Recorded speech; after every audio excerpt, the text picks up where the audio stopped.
Selamat sore, perkenalkan saya Dr. Ivo. Siapa nama ibu? Tini. Baik Ibu Tini, saya lengkapi dulu data-datanya ya, tidak usah khawatir. Data-data pembicaraan dan hasil pemeriksaan ini nanti terjamin kerahasiaannya. Ibu cukup menjawab ya dan tidak ya, sama kalau saya tanya suku jawab. Ibu namanya Tini, usia 49, dari Surabaya. Ya, Sukunya mana Bu? Jawa, Agamanya? Islam, Oh, terus pendidikannya? SD, Oh, pekerjaannya apa Bu? pemilik toko, Kalau statusnya? nikah, Oke, kalau status dalam keluarga? anak pertama dari 3 bersaudara. Oke.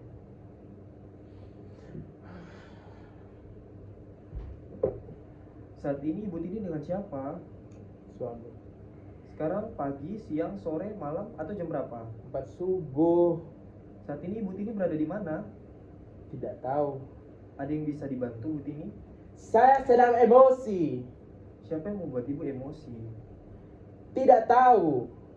Sekarang orang yang buat saya emosi tidak tahu. Mengapa Ibu emosi? Saya sedih juga. Semua adik, kakak, tidak ada yang mau merawat ayah yang sakit.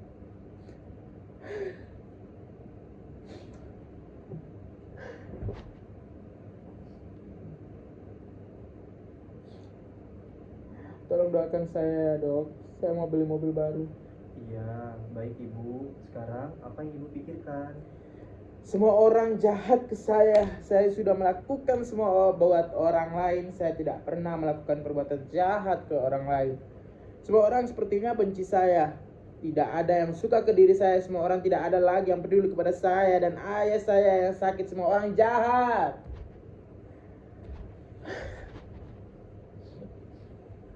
Apa yang sekarang Ibu rasakan? Gak tahu, pusing kepala saya. Sudah tidak bisa mikir lagi. Mungkin bisa Ibu jelaskan pusingnya di bagian mana? Pokoknya kepala saya pusing, Dok. Cekot-cekot. Sudahlah, Dok. Saya tidak bisa mikir. Apa akhir-akhir ini Ibu sering mendengar suara-suara yang Iya. masuk ke telinga Ibu? Oke, sejak kapan? Ya sekitar semingguan. Apa yang dikatakan? Astagfirullahaladzim. Itu terus diulang, Dok, di kepala saya. Apa Ibu mendengarkan suara lain, misal meminta Ibu melakukan sesuatu? Tidak. Akhir-akhir ini saya juga sering ketemu kakek saya. Dia naik kereta kuda. Terus kemarin juga ketemu Mbak Bandi, Siapa Mbak Bandi? tetangga saya. Oke.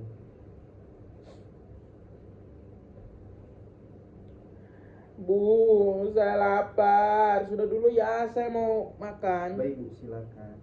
Oke, selanjutnya dilanjutkan dengan heteroanamnesis dari suami pasien. Suami mengatakan pasien sulit tidur sejak 1 bulan ini. Pasien baru bisa tidur jika di atas jam 11 malam. Keluhan sulit tidur memberat sejak 1 minggu ini. Awalnya dikarenakan sempat cekcok dengan kakak tirinya.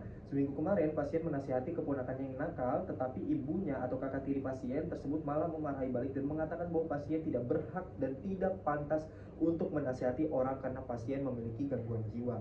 Setelah itu, gejala mulai memberat, pasien lebih sulit tidur, selalu tidur di atas jam 12, jika belum tidur, pasien mondar-mandir di dalam rumah. Sambil mengerjakan apa yang bisa dikerjakan, seperti beres-beres walau sudah bersih, atau menata rapi barang dagangannya. Pasien juga sudah semingguan ini menjadi mudah marah dan sering mengomel, terutama bila ada hal yang diinginkan tidak terpenuhi, atau hal yang tidak sesuai dengan keinginannya. Pasien juga gampang menangis, juga cepat ketawa-ketawa sendiri. Seminggu ini pasien juga sering belanja-belanja hal-hal yang tidak terlalu penting dan terkadang meminta barang-barang yang mewah dan ingin menaiki mobil baru. Dan jika memiliki uang, uangnya akan dibagi-bagi ke orang sekitar dan dibelanjakan. Ketika ditanyakan tentang pasien yang melihat sosok Mbak Bandi, keluarga mengatakan bahwa itu adalah tetangga yang baru saja meninggal. Suaminya mengatakan pasien memang bekerja di tokonya sendiri sebagai penjual. Sehari-hari pasien bekerja tanpa dibantu orang lain, hanya dibantu dalam hal angkat-angkat saja. Suami pasien mengatakan pasien tetap bisa bekerja dan menjadi ibu rumah tangga dengan cukup baik. Sebelumnya pasien adalah tipe orang yang periang, selalu ceria dan terbuka bila ada masalah pada suaminya. Dari riwayat psikiatrik sebelumnya, pasien pertama kali mengalami gangguan jiwa tahun 1993. Pasien itu berumur 18 tahun saat itu, tidak pernah periksa ataupun opname pada saat itu. Pertama kali periksa dan opname tahun 1995, opname kedua tahun 1997, dan terakhir opname tahun 2008. Setelah opname terakhir, pasien hanya kontrol 2 kali dan menghentikan minum obat karena menurut pasien dan keluarganya sudah sehat dan kembali semula. Di antara periode opname, kondisi pasien baik, bisa bekerja seperti biasa, tidak ada gangguan relasi dengan orang lain. riwayat medis tidak ditemukan apapun, kemudian riwayat penyakit keluarga juga keluarga tidak ada yang mengalami gangguan jiwa, riwayat keluarga pasien merupakan anak pertama dari 3 bersaudara dan ibu adalah istri kedua. Hubungan dengan adik kandungnya dirasa kurang akur, hubungan dengan kakak tirinya juga kurang akur. Pasien pernah menikah dan memiliki 1 anak dan saat ini pasien juga memiliki 1 anak dari pernikahan keduanya.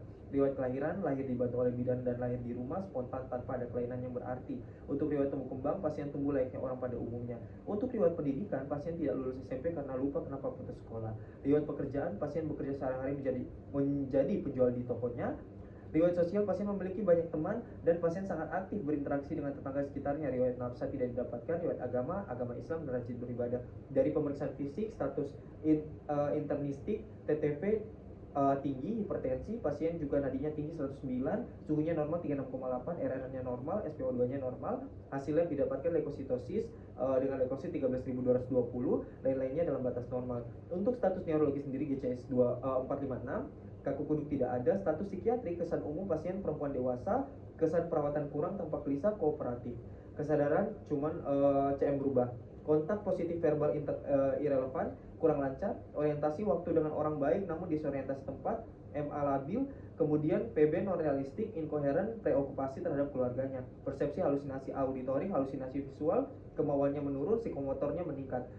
Dengan ini diagnosa multiaksial untuk aksi 1, gangguan afektif bipolar episode kini campuran F31 dengan diagnosis banding gangguan skizoafektif tipe campuran F25.2, aksis 2 GK mengarah ke borderline, aksis 3 leukositosis dan hipertensi, aksis 4 masalahnya dengan primary support group, aksis 5 GF scale saat ini 30, GF scale terbaik 1 tahun yang lalu itu 1 tahun 70.